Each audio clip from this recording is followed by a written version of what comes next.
Welcome to SellerPic. In this episode, we'll introduce how to use the new features Instructed Edit and Image to Video to transform a dress photo into a beautiful commercial dress promotional video. First, go to the workbench. In the Instructed Edit dialog box, you can quickly modify and adjust uploaded images through conversational text. We'll start by uploading a photo of a dress.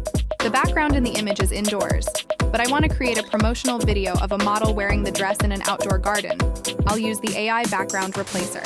In the presets, I'll select green grass to generate an image of the model outdoors.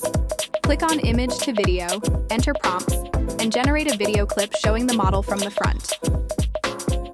Next, I want to showcase how the model looks from different angles in the video. Using Instructed Edit, I'll enter prompts to create a side view image of the model's upper body.